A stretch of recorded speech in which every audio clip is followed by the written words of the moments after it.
Hey, Garage Logic fans, I do a podcast on the Garage Logic Network that comes out every Wednesday and Friday now, twice a week. But here's an important caveat. There is zero logic available in my show, in the formal definition of logic. Of course, life is a yin and yang kind of thing. There's the logic side, and then there's the what the hell side, which needs to get its exercise. So come for the what the hell and stay for the you've got to be kidding me. Mischke, now Wednesdays and Fridays, twice a week.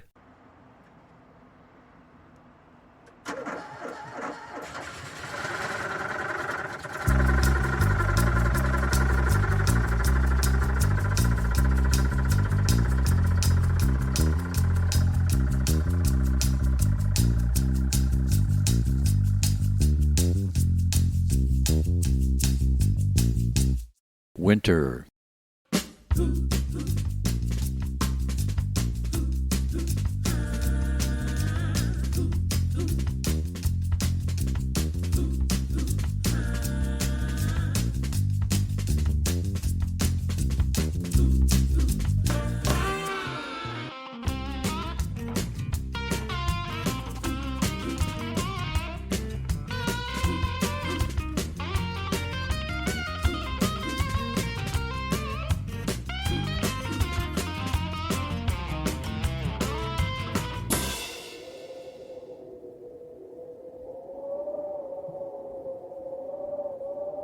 This show is about winter time, a time of the year Minnesotans know so well.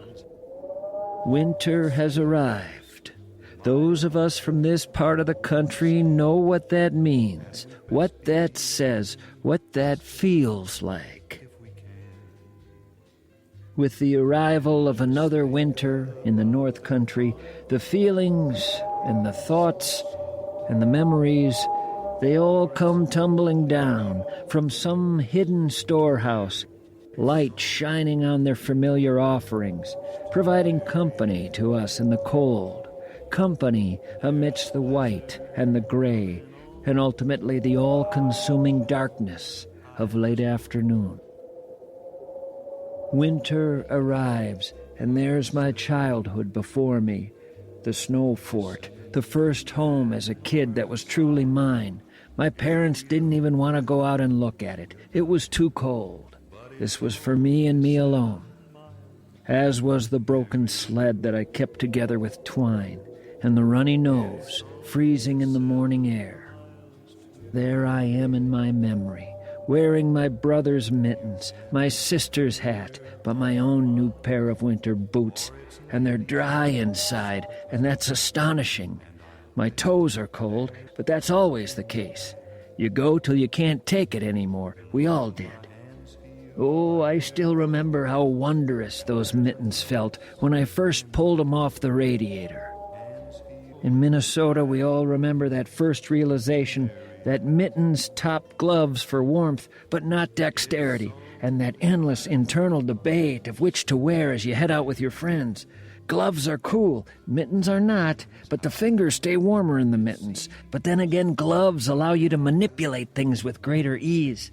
What to do? There's that mound of white left by the big city plows. My friends and I have turned it into a tank.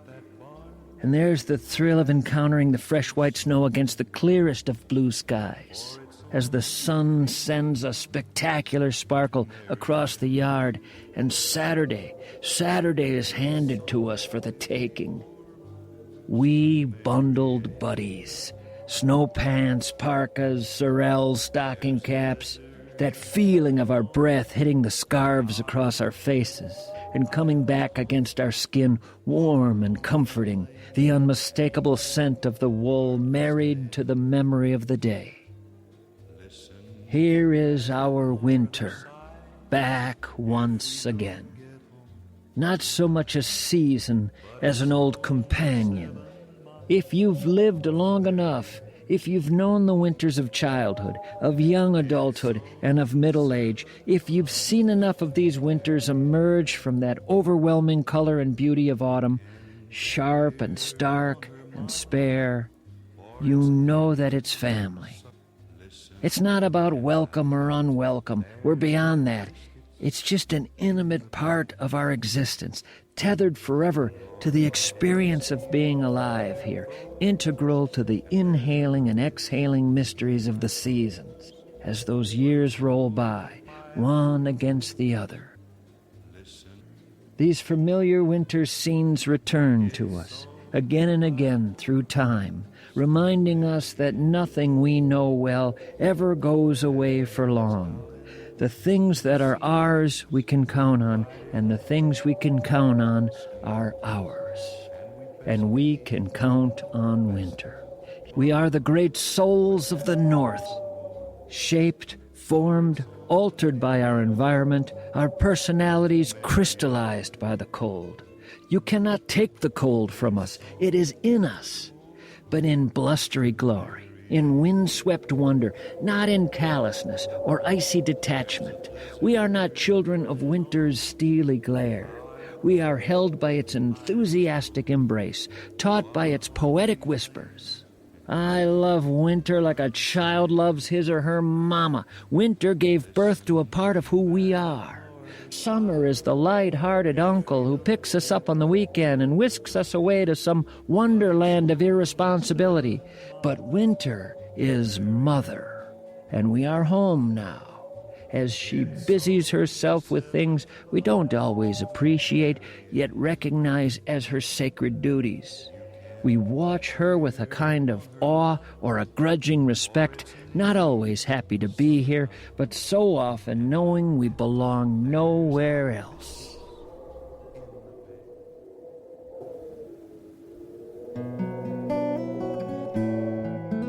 There are people I know who have left Minnesota, left their childhood home for greener pastures, and when they return for visits, it's fascinating to me how they are no longer quite the same.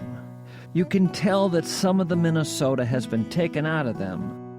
Wherever they've gone, they've been retrained in a different kind of living, and Minnesota is a bit more foreign to them now, a little more inhospitable, colder than they remember, a little harder to fit into with the same degree of comfort and ease. For those of us who have stayed, however, it just gets more comfortable, kind of like an old sweater. And we've learned what people learn in all cold climates, that you have two choices if you want a fulfilling existence. Get the hell out of here, or turn directly toward the cold, meet its stare, and watch closely as those icy blue eyes soften, take on a welcoming twinkle, and no longer seem to belong to the steely guard at the gate, but rather to the host of the grand soiree. You joining the party, or you heading south, east, or west? That's the question. We're cool either way. Pardon the pun.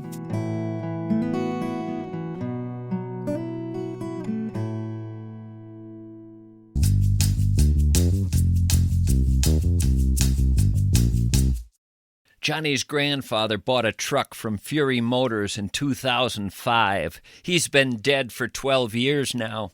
Last month, Johnny bought a Jeep from Fury Motors, same salesperson. Johnny didn't even consider going anywhere else. 4 locations: Waconia, Forest Lake, Stillwater, South St. Paul. Ford, GMC, Buick, Chrysler, Dodge, Jeep, all new, and then every make and model you can think of in their used inventory. Somewhere along the line, Fury figured out how to make a car dealership feel like the opposite of a car dealership. No dread, no games, no BS, no hidden costs, no salesman tricks. Just people who remember your name, remember your granddaddy's name. Fury Motors since 1963. They're not only selling vehicles, they're the last place you'll ever buy one. Here's what happened last Thursday, wee hours of the morning. A fella calls, his boiler has died. It's late December. He's got a newborn. MSP, as in Minneapolis-St. Paul Plumbing, Heating, and Air, says they'll be there in 30 minutes. He says, "You do boilers?" He's shocked. Then he asks if they do tankless water heaters. Yeah, we do that too. Water softeners? Yeah. Sump pumps? Yeah. Heat pumps? Uh-huh. Ductless systems? You bet. Backflow prevention? Mm-hmm. Mainline drains? Yes. Furnaces? Of course. Faucets? Toilets? Yes! They just never stopped saying yes. Most everyone else out there picked a lane. But MSP kept all their skills. Hired people who actually wanted to learn everything, trained them to master it. And when you call MSP, you are calling masters. Water, air, heat, all of it, one call. MSP. We might have to go a little bit shallower if we're not. Yeah, that school's over there. Oh my goodness! Oh, he's got one. That's big. You got him? Oh, got him. Big in. Oh! Damn. Still beating me. Sunrise crappie.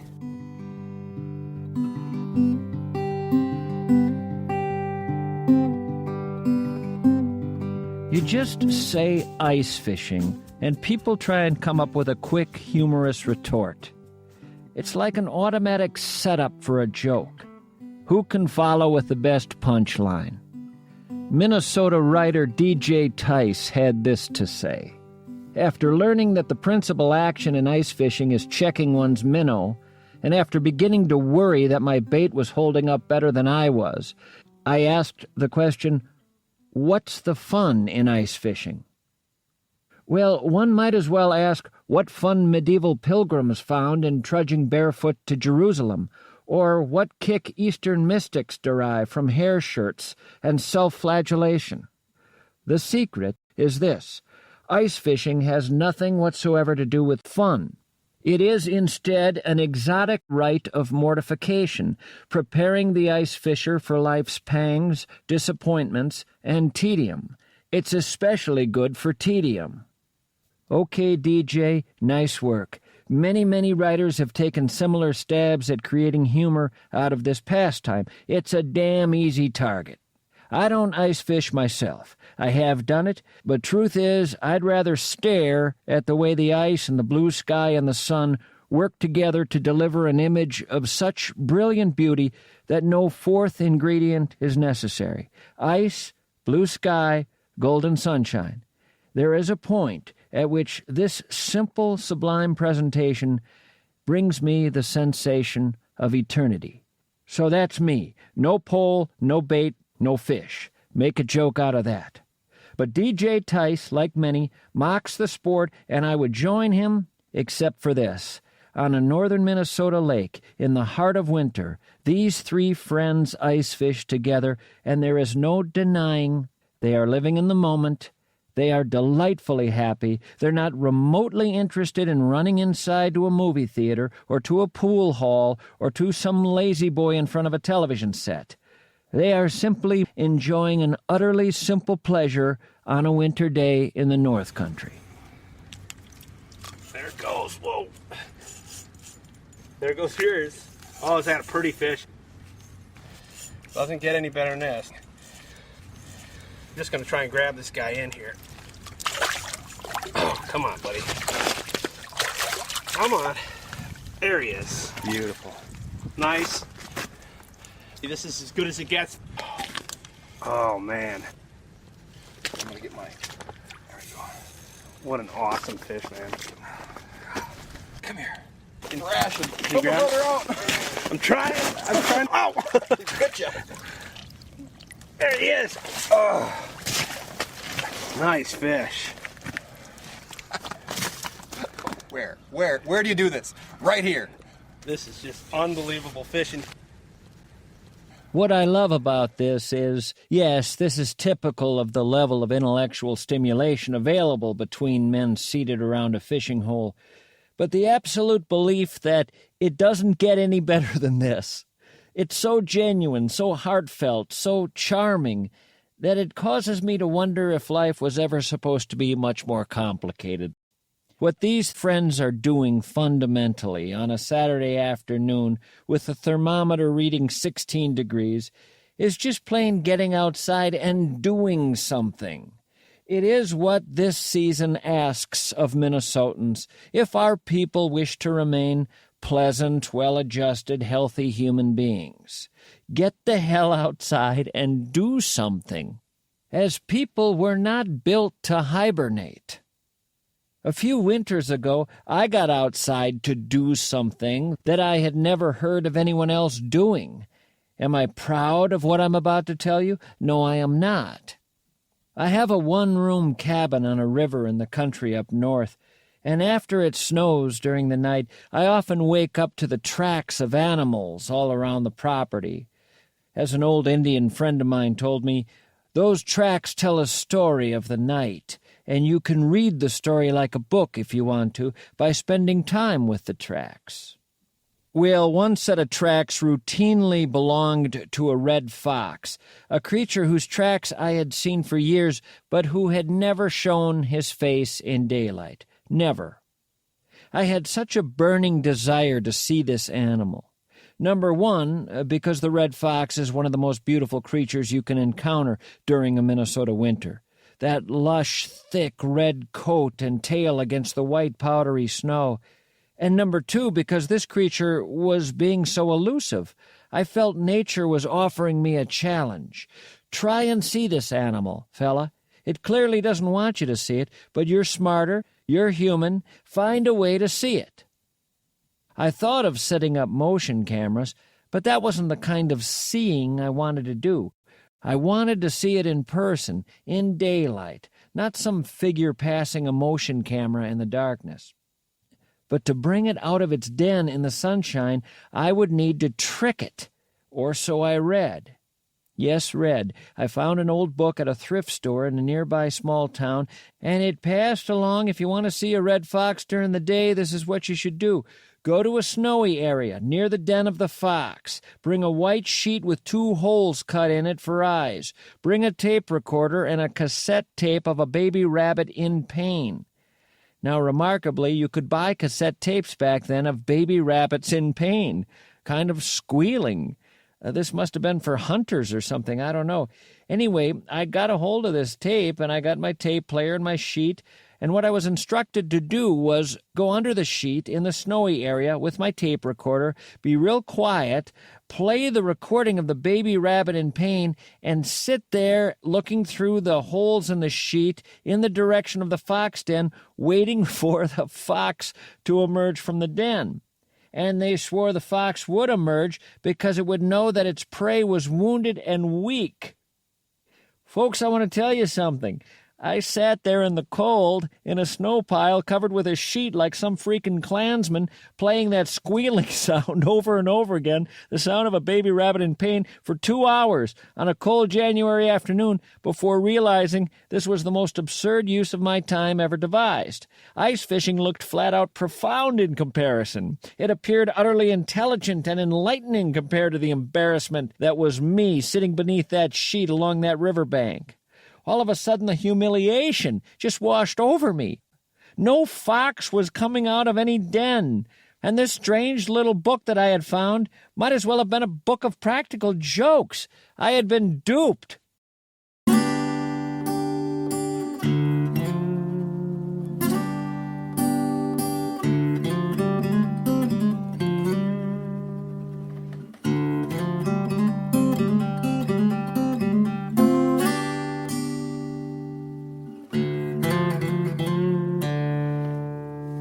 .5/32 of an inch.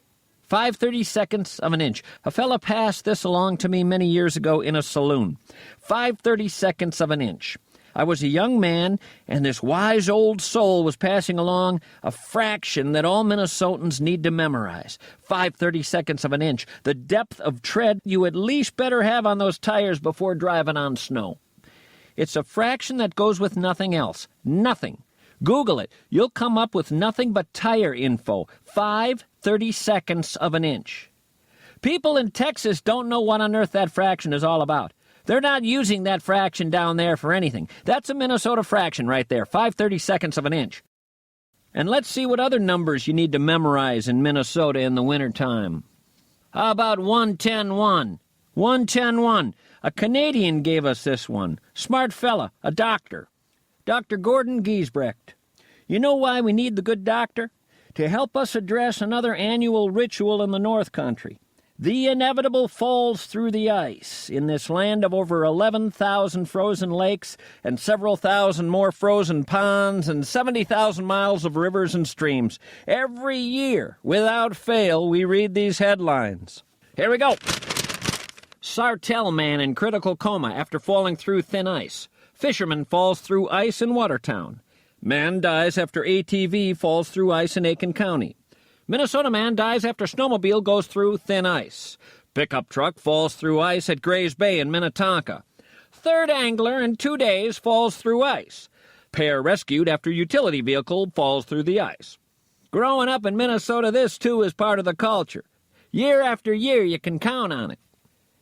Well, you know what the good doctor does on our behalf? I've seen him hurl himself onto thin ice so as to purposely break through.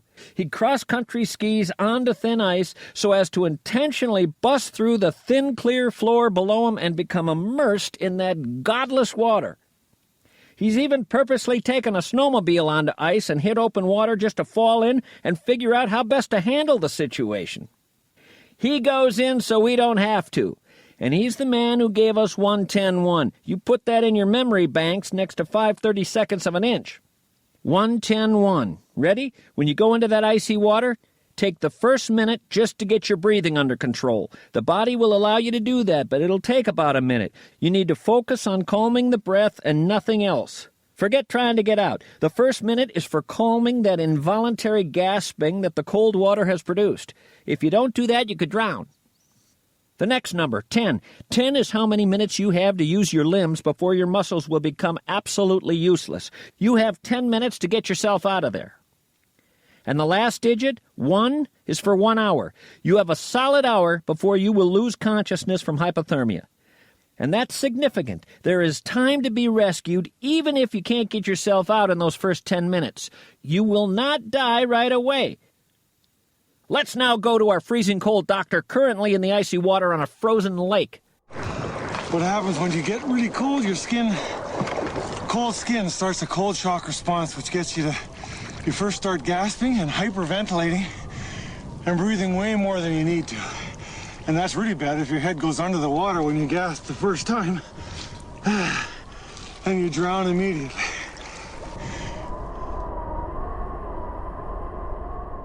The cold shock will last between 1 and 3 minutes. The real important thing to know is that you'll get over that. Just trust me, you will get over it. So if you do ever fall into cold water, the main thing you need to think about for the first minute is just not drowning. You don't have to get out. You don't have to do anything else. Just get over that. Try and get your breathing under control. And when that happens, then you've got some time to try and do other things. A common mistake is people just try to pull themselves straight up. There's no way you can get out. There's no way. Now remember, there's no panic here. My breathing is under control. Try and get my body horizontal. Kick and pull. Kick and pull.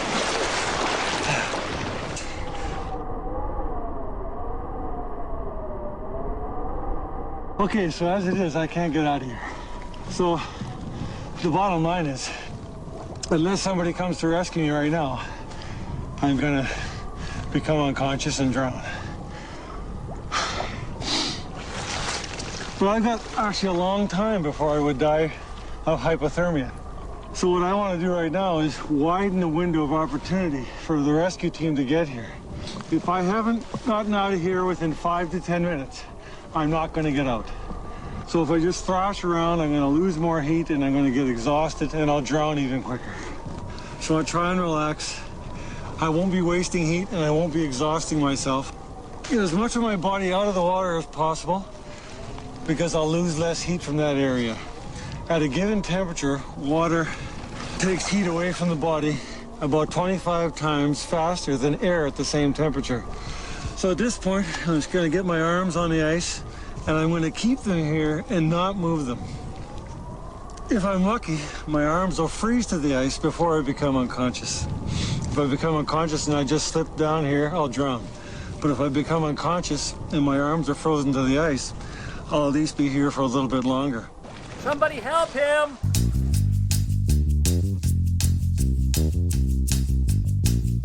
Jake's mother forgot his name last Tuesday, but she remembered the song that her daddy sang to her back in 1948.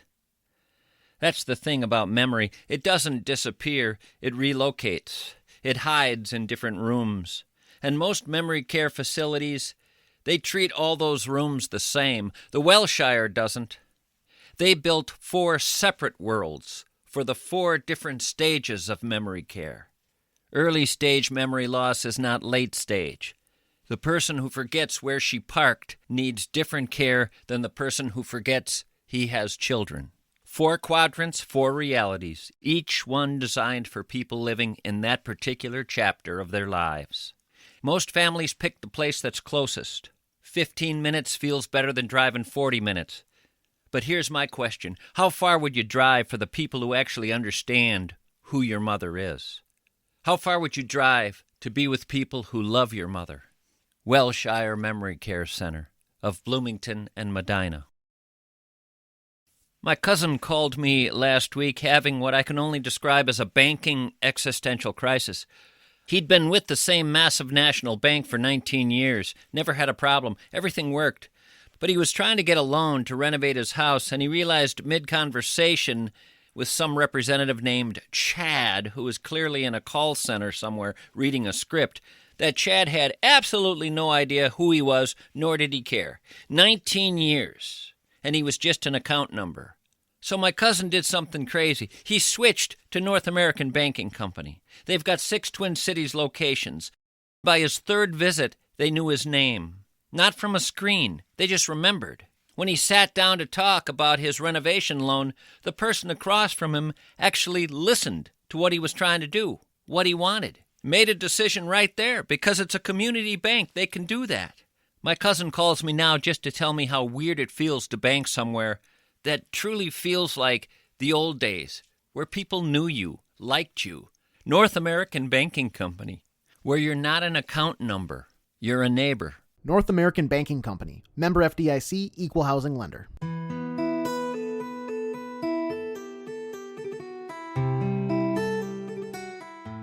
That bitter wind out there sure didn't make it feel any warmer, like in Winthrop, where it fell to 36 below. Winter is here, and it's causing trouble on the roads. From 8 a.m. yesterday to 4 this afternoon, there were 665 crashes. Highway havoc in the Midwest from Iowa to Minnesota. Awful. I didn't expect it to get this bad. It's intense. Freezing freeways, sending cars sliding off the road and into each other. The treacherous conditions causing this 24-car pileup outside of Minneapolis. Drivers facing blinding snow, trucks jackknifing off Interstate 90 near Austin, Minnesota. Authorities urging residents to stay off the roads. Oh, to be a meteorologist in Minnesota, where the weatherman is a rock star. I went storm chasing years ago with Dave Dahl, the dean of Twin Cities meteorologists. First of all, the very idea of storm chasing has that strange quality of almost fetishizing the weather. I mean, who the heck had the time or inclination to storm chase during the first 250,000 years of human civilization? I think folks were just pretty happy there wasn't a storm in their midst, and because of it they got a bunch of stuff done. They didn't say, gee, we ought to go find a storm. It's a different age now, of course. We go and chase storms as something to do on the weekend. Well, on the way to find a big storm to hurl ourselves into, preferably with tornadoes, yes, Dave Dahl told me what a coveted position it was, this weatherman gig here in Minnesota. All the meteorologists in the country worth their salt wanted that job, he said. So much variety in Minnesota, such a challenge for a weatherman, so many interesting facets to it all.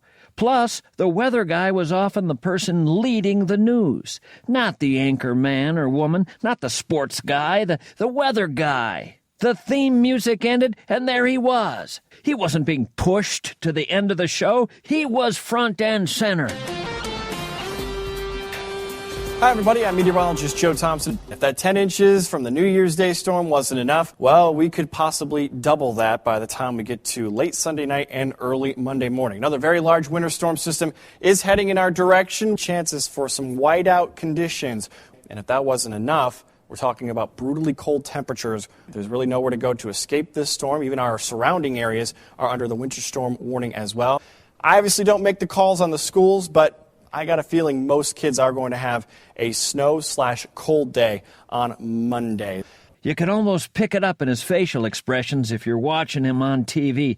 I mean, you could see it in his eyes. The excitement, the thrill, the joy of being the guy with his hand on the pulse of the season. He's the man. At least for right now, he's the man. No one's looking for a crime report, some story of a burning building, a cute human interest piece. This is call to action, bare bones, weather warning, roll up your sleeves, meteorologist stuff. And people in Minnesota eat it up. What? Weather? More weather? Good. I want to hear more weather. Weather is the great equalizer. I mean, some people are into sports and some people are not into sports, but everybody gets slammed by the weather at the same time. It's there for all of us, happening to all of us. This from writer Ed Dwyer. People want to see what's going on. They don't just want to look at the weather map on TV. They want their weather person in the thick of it. They want to feel the power of the weather. It's entertainment, albeit entertainment with life and death consequences. A hybrid of entertainment and public service that the seemingly weather-obsessed can't get enough of. And for good reason. It's storytelling, and weather stories have a kind of drama, a contest between man and Mother Nature. Nowadays, there are websites, smartphones, mobile apps, blogs, YouTube, Facebook, Instagram, Twitter, all being employed to satisfy this seemingly unquenchable demand for weather news. Adults in America obtain an average of 4 weather forecasts a day per person. Snow removal begins on the evening a snow emergency is declared at 9 p.m. and continues the following day until streets have been plowed curb to curb.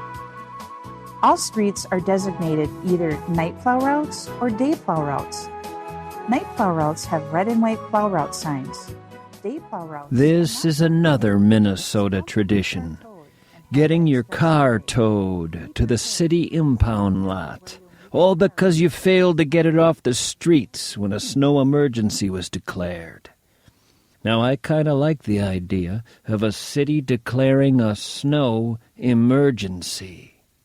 It's sort of like a poor man's version of the federal government declaring a disaster area. That, of course, sounds even cooler. A disaster area has been declared. Snow never quite leaves us with that disaster-type declaration. Though if it did, I bet the towing fees would quadruple. As it stands, they're already exorbitant. And, of course, they have you. You have to give them whatever they want, or you can't get your car out. They can demand anything, and they often do. Forms, and ID, and proof of insurance, and, hey, are there any outstanding parking tickets? And, wait a minute, is that car even legal to drive? And did you know we charge you for every day we have the car in our possession? Oh, it's a humbling, humiliating thing to go through, the whole process. First of all, the impound lot is in a part of the city that resembles a former Siberian Soviet military base. And the officials you have to deal with are large, gruff men in a tower overlooking a snow-covered lot. Don't talk to me. How many times I told you don't start to talk to me? And if I get trouble... I've had recurring nightmares involving these fellows. Most of the guys have mustaches or goatees. They're overweight, fleshy, bags under their eyes, looking like their mom never showed them much love. That's how they ended up in this job in the first place.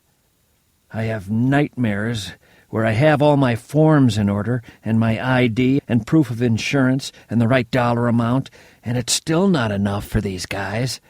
They say, "One final thing, fella. Before we let you go, dance for us." What? Dance, boy. What do you mean? Do you understand English, boy? Dance till we tell you to stop. you want to get your car out of here, you better give us a little dance. Ain't that right, Roger?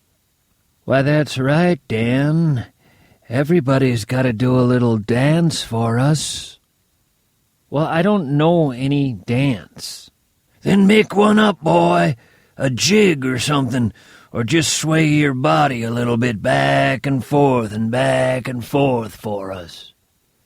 This is really sick. What the hell's wrong with you guys? We're stuck in this impound lot 12 hours a day, boy. That's what's wrong with us. Look at this world of concrete and chain-link fence and barbed wire. This gray, lifeless existence. It's all we've known our entire careers. Now give us a respite from the monotony. Do a little dance. Then we'll give you your car. Of course, we gotta tell you, we damaged the undercarriage a little bit. We also messed up the front left fender liner and that engine undercover, but that's not important right now. What's important is that you do some dancing. You want to freestyle, you freestyle. You want to do something more formal? That's fine. You need a partner? Roger here knows the bossa nova.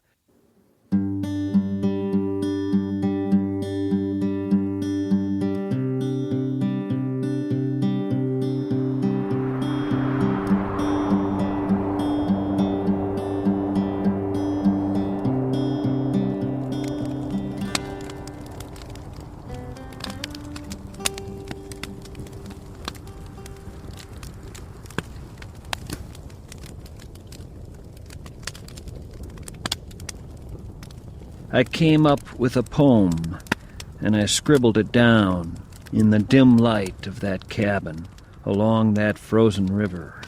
The haunting wind letting me know that the 20 below outside would feel more like 45 below if I were to venture out that door.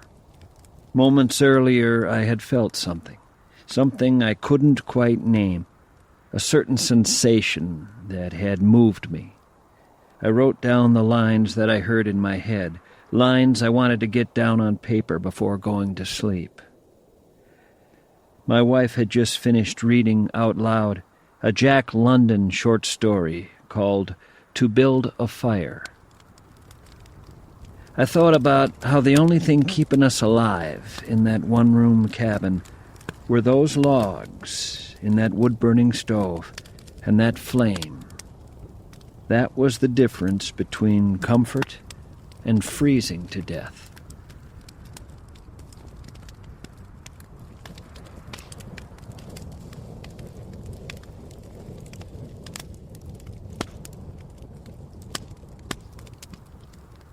The candle lights the frost on the window beside our old brass bed. She reads to me from Jack London. On her breast I rest my head.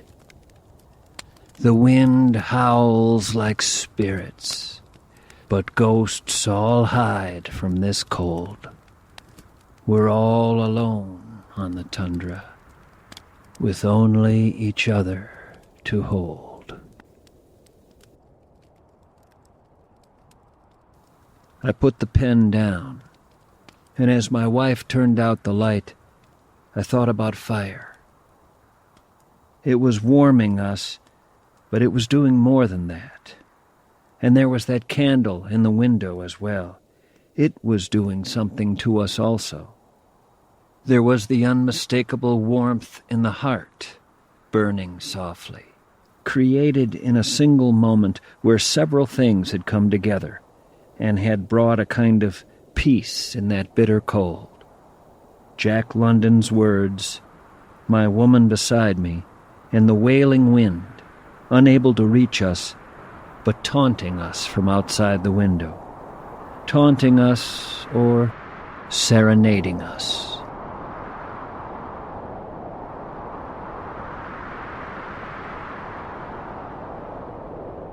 I would learn much later that in Denmark they had a name for this feeling that had washed over me. A name that did not translate into English. Hygge. And this is where I would like to leave you all with this here Minnesota winter show, with that feeling of hygge. It's the sensation we all should take with us heading into every Minnesota winter. The one we should call upon time and time again. Do you know about hygge at all? It's the subject of my final segment, coming up after these messages.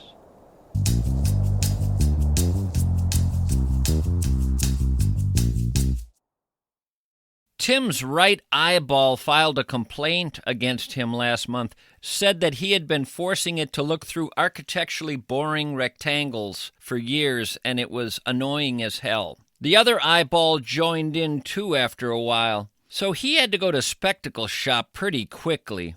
That's where eyeballs send you when they're done with this nonsense. Spectacle shop has been making eyeballs happy for half a century. Star Tribune readers voted them the best eyewear shop in Minnesota the last 5 years in a row. They've got vintage frames from decades your grandparents forgot existed. They have designer frames, so exclusive it makes other optical shops weep. And they have actual eye doctors on staff who speak fluent eyeball.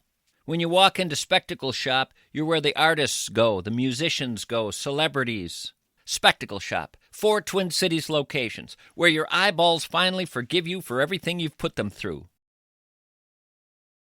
Not long ago, I sat in Josh Arnold's office, talking to him about retirement savings plans, ways to prepare to be in a good position financially when retirement comes. I was able to sit across from him and take a good hard look at him. He's an interesting character. Someone you probably need in your life, but you don't know you need him. I honestly think most people don't realize how much a guy like this can help them. I needed him, I'll tell you that. Anyway, I looked at this kindly older man who's been helping people understand the market and their money for decades, a guy who has seen it all. And I said, there's the face of a human being someone can trust. I was soothed just being with him. He's offering you 48 minutes free on the phone just to talk. You can hang up afterward and never call him again. But you'll get a sense of what he does, and you'll get a sense of where you are in your world financially and where maybe you could be. It costs nothing to talk to him. 952-925-5608. Investment services offered by Josh Arnold Investment Consultant, LLC, a security and investment advisor. Past performance is no guarantee of future results. All investments involve risk. Tommy Mischke is a paid endorser. It's very hard to explain exactly what it is. It's not just a word, it is a concept. It's a way of living that the Danes have perfected. It's not a thing that you can buy. It's more like a state of mind. It's a feeling. It's not something that you explain or something that you achieve. You just step into it. I think hygge just happens, you know. You can't say, now we're going to hygge. The concept is not as complex as it might sound. It's just that the translation is not a translation that can be summed up in a single word. The way I would describe it is as follows. In the winter time, in the Northland, the world outside is vast and sprawling and gray and cold, and out the window it doesn't always look so inviting. So the counterbalance to that is its opposite: intimacy, coziness, a warmth, an internal sense of well-being. One doesn't gather with acquaintances to create this. One gathers with the dearest of friends, the ones with whom, when you're with them, you don't want the evening to end. There's a deliberateness to this kind of living. You think it through. You don't grab fast food at a drive-thru and create hygge. You stand by a pot, cooking slowly on the stove in a warm kitchen, thick soup scooped into a ceramic bowl brought out to the living room where there's a fire in the fireplace. Or you sit in a restaurant, warmly lit, with candles on the table, not a sprawling airplane hangar of a restaurant, a small, simple, and intimate cafe where people know one another. The mood and ambiance that comes with hygge is always intimate and rich, warm and cozy. Like curling up with a blanket and the best book you've read in months. That feeling that accompanies such a simple pleasure, that's hygge. It is, in fact, taking the complexity out of life and finding its essential joy and richness. Friends, family, time spent in simple conviviality with the atmosphere and ambiance matching the mood. It's how winter is not only tolerated, but embraced. On the subject of curling up with a favorite book and a blanket on a cold winter evening, creating that wondrous sensation of hygge, I have to say, for me, the book is almost always going to be a cold weather survival tale, nonfiction. I'm not entirely sure why that is. It might be the same reason that people go to haunted houses or go on thrill rides. They want to encounter the sensation of danger while deep down knowing they're perfectly safe. They're going to try on the feeling of terror and facing adversity, but in a controlled environment. In that way, the fear, according to psychologists, actually turns into excitement. And yes, because I'm not actually hanging off that crevasse in the Arctic, my fingers and toes frostbitten, half my friends already dead, I don't feel despondent. I'm thinking, oh boy, this is really something, and I pour a tiny bit more whiskey into my hot coffee. Here's a list of what's on my bookshelves right now. The Ice Passage, a true story of ambition, disaster, and endurance in the Arctic. The Impossible Rescue. Alone on the Ice. 81 Days Below Zero.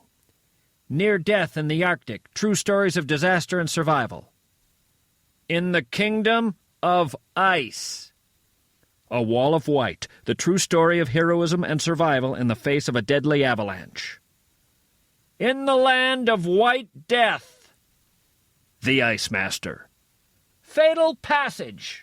And, of course, the best of them all, Ernest Shackleton's insane adventures with the crew of the Endurance. I mean, the things you read in these tales leave you feeling you got it pretty good, even if it is 17 below and the city just towed your car to some gulag. I mean, just listen to this random passage here. During the 1950s, the Canadian government forced the Inuit into settlements, but one family from Arctic Bay was worried because their grandfather refused to go to the settlement. The family, fearful for his life, took away all of his tools and all of his implements, thinking that would force him onto the settlement. But instead, Grandpa just slipped out of an igloo on a cold Arctic night, pulled down his caribou and sealskin trousers, defecated into his hand, and as the feces began to freeze, he shaped it into the form of an implement. And when the blade started to take shape, he put a spray of saliva along the leading edge to sharpen it. He used it to butcher a dog, skinned the dog with it, improvised a sled with the dog's rib cage, and then, using the skin, he harnessed up an adjacent living dog, put the knife in his belt, and disappeared into the night. You see, that makes the use of twine to hold my sled boards together seem not nearly as ingenious, and it inspires me to be more creative in my thinking. And I love it when explorers are just about ready to cash it in. It looks like it's over, but yet they find one last ounce of resolve from reserves they didn't even know they had. Like Douglas Mawson, the Arctic explorer. January 1913, he was losing his men one by one in a deadly 3-day blizzard. Some were going mad. One had bit off his own finger in a fit of insanity. Mawson himself was near collapse. His toes were blackened and festering near the tips. The soles of his feet had separated from the flesh beneath them. Day after day, moving through blizzard conditions, he was exhausted. Food rations were gone. He was down to eating his own sled dogs. Then one day he falls into a crevasse, and it looks like it's all over. He's dangling in midair from his harness, and is way too weak to even consider trying to get out. He decides to just release the harness and fall into the abyss. He says to himself, "I look forward to the sweet release of death." And then suddenly, a poem he had memorized as a child in school popped into his head. And what a poem it was. It's one we should all keep with us, maybe in our glove compartments next to the cold weather survival kit. It's by Robert Service, and it's called The Quitter. I'm quite serious here. This is the poem that popped into Mawson's head and gave him the resolve to get out of that crevasse and continue on and eventually be rescued.